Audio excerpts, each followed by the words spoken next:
Okay,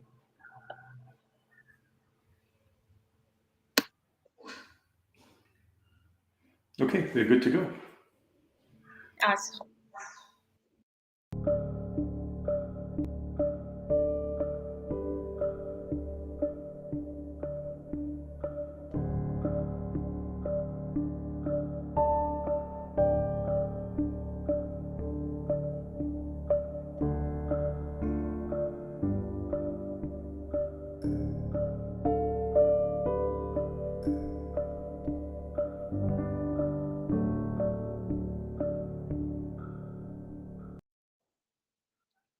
Hello, everyone, and a very, very warm welcome to all of you on our YouTube live for Itheum's 8th Community Town Hall. We do this town hall every week once to bring you all the updates from the Itheum team and the background on what all is going on inside Itheum so that you guys can keep a track on uh, the new innovative ideas and the technologies built, and you can build with us, maybe grow with us. So this is an initiative by the Itheum team, and I am Anita Tejwani. I am the marketing lead at Itheum. I welcome you all to today's episode. We have Mark over here, Mark Paul. He's the founder of Itheum. Welcome, Mark. How are you doing? Hi, Anita. Thanks for having me on again. I'm doing good, thanks.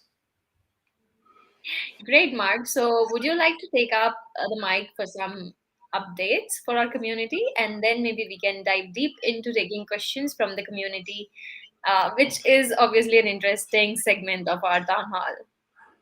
Absolutely. Thank you for that. So let me give an update and then I will bring you back in. Hi, everybody, and welcome to another week, another town hall. We do this every week as we promised 8 weeks ago that we would do this every week. To the best of our ability, when we have updates, we will come to you every week without fail with these updates. So glad to have you back again on our YouTube live, and we're also streaming live on Twitter as well and Twitch as well. So pick your preferred platform and we stream live there. So as always, let me start off with the general updates, then I'll dive into the tech updates, and then if we have any product updates, I'll end with that. We'll do some Q&A finally. So in the general updates category, the first thing we want to update you on is that we're growing the Itheum team. If you are part of a community, you would have seen our content, community leaders asking you to, if you're interested in a job opportunity at Itheum, to head over to our careers page. So I encourage people who are looking to connect with the Itheum team, come on board the vision that we have in unlocking data for social good, unlocking data as we enter into the metaverse. I encourage you to visit our careers page and have a look at a few of those jobs that we have open. We have many technology roles, mainly in the data science, data engineering, data analytics, and as well as application development. But we're also recruiting some marketing and community roles as well. So once I share my screen a bit later on, I'll take you through some of the roles that we have available. The second update I wanted to share with you from the general updates category is a few of you have noticed that if you go to our white paper or our one pager, that our tokenomics is no longer visible. So I wanted to explain why this is the case. So there's been a lot of feedback from our community, mainly around the structuring of the private versus the public buckets, right? We are a community project, so many people called out maybe the public bucket's a bit too small. So we've been really spending a lot of time on this, working with our existing private investors as well as our launchpad partner. So we're pleased to announce that we've actually finalized the new tokenomics. And the new tokenomics is going to be quite different to the old one. If you remember what the old one looked like, it's very community focused, it's very public focused. And we couldn't be happier, right? Because this is what we were actually after from day one. And now we've gone through some few iterations and we're glad that we have finalized the new community-friendly, public-friendly tokenomics prior to our launch. So give us a couple of days. We're going to go and update our white paper again, as well as our one-pager and all our other documents with the new tokenomics. So stay tuned. Once we do this, we will announce it on our community channels. Based on this, the final update I have from this category is our token launch. I wanted to give you guys an update on our token launch. So we are still on track to launch in March. We're looking at around mid-March. We are 98% finalized on the launch pad. Yes, we're very excited. We've been working insanely hard around the clock to work out the best possible outcome from a launch perspective, from a community launch perspective. So very close to announcing this. We can't announce it today because we haven't completed the 100% agreement, but we're 98% there. So stay tuned, guys. We're going to announce where we're going to launch very soon, and we're going to announce the launch date, and then we're going to bring Itheum to the world, right? Itheum's already very, very popular, but it's nowhere near what it's going to be in terms of popularity. So stay tuned. This announcement's coming very soon. Right. So now I'm going to jump into the sort of the tech deep dive and give you guys an update as to what we're doing. So for that, I'm going to share my screen,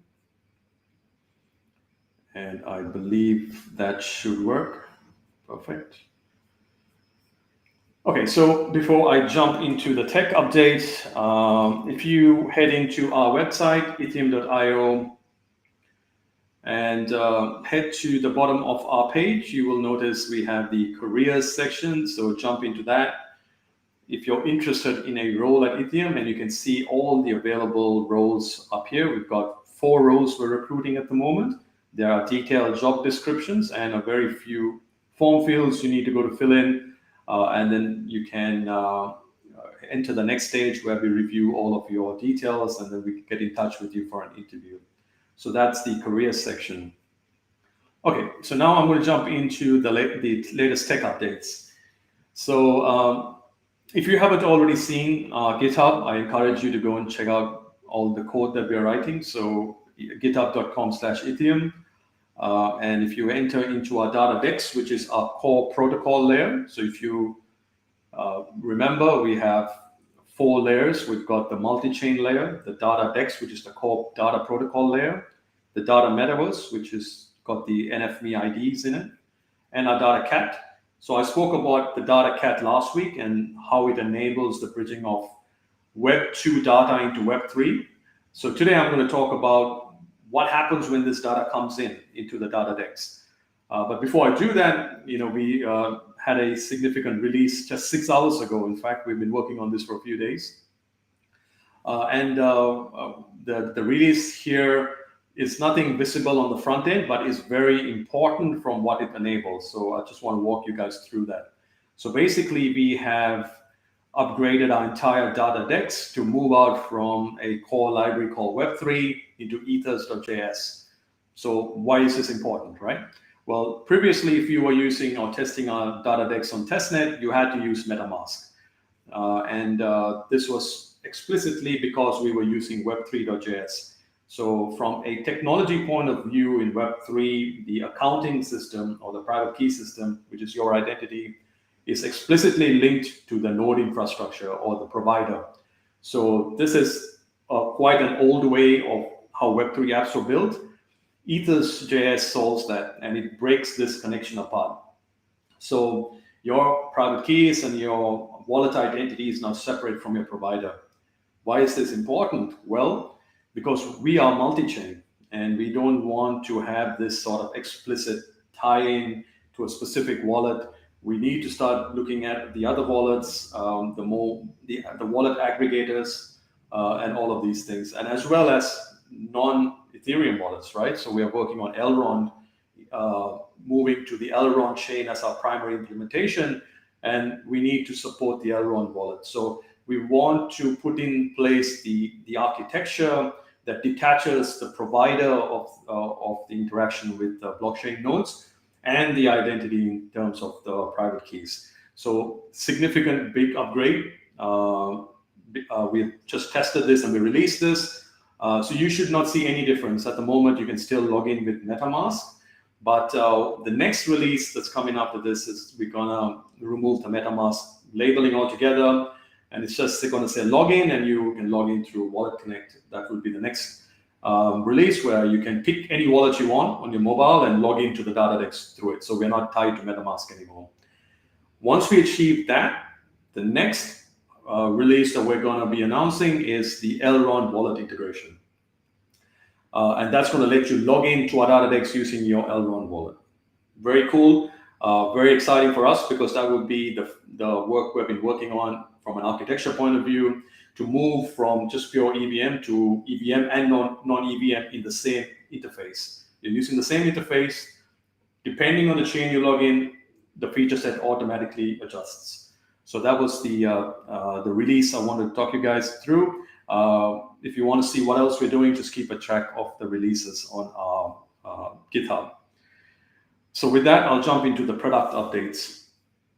Okay, cool. So last week we spoke about the Data Cat, and it actually was received very well. We had so many comments from our community saying, thank you for walking us through in such a detail about the products that we have already shipped. So a lot of the things that Itheum's done is already in production. The Data Cat's completely a production-ready product, already running. The Data Dex is in 6 testnets when we're looking at maturing it further. And the Data Metaverse is something we are working on very heavily as well. So today we're going to talk about what happens when your data is captured from the Data Cat, which is the Web2 bridge of highly structured data, how it enters into Data Dex, and what are the things you can do with it.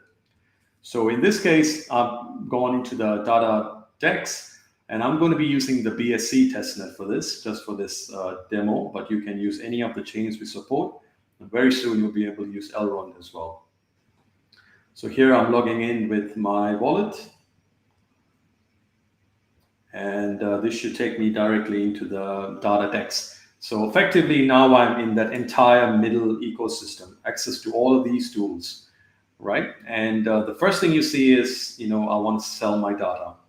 So what you're seeing here is all the apps that my account is using. And what are these apps, right? These are the apps that are built on our Data Cat.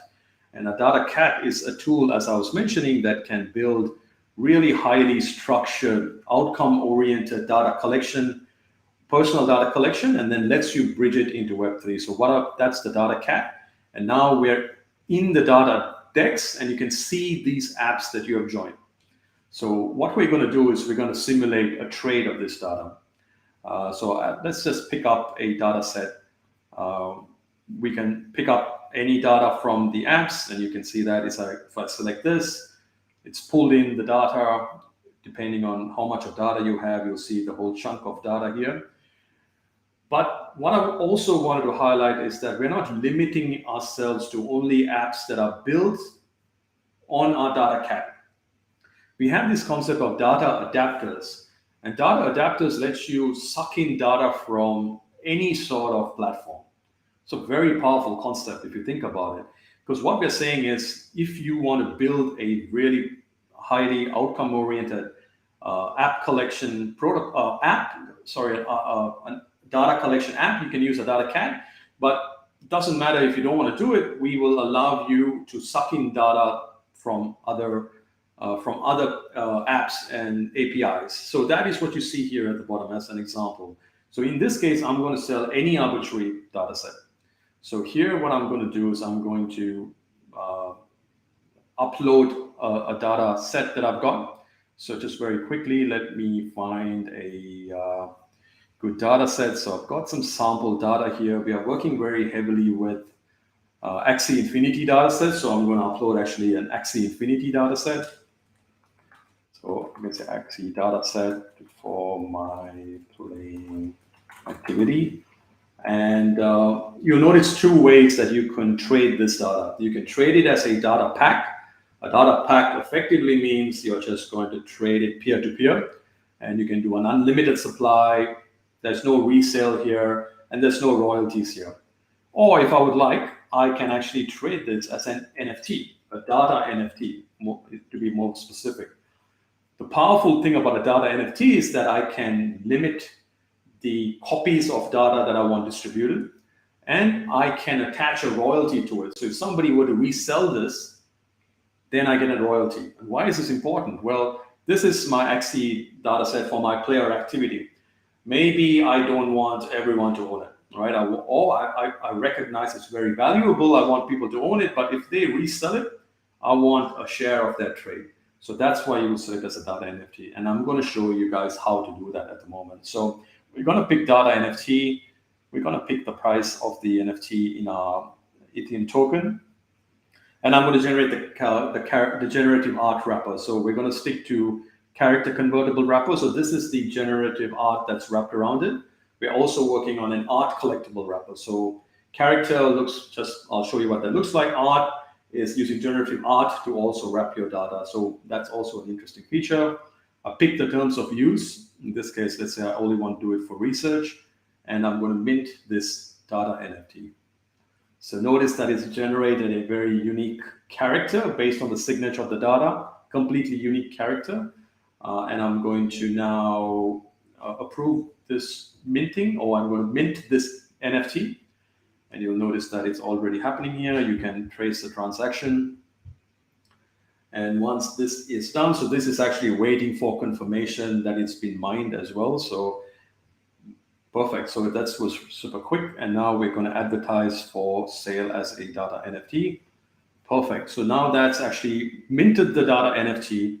And if I head into my data NFT wallet that's already baked into Itheum, you'll see that it's available. So that's very exciting because we also have our own data NFT marketplace. So you can actually see all the other NFTs that other people have minted.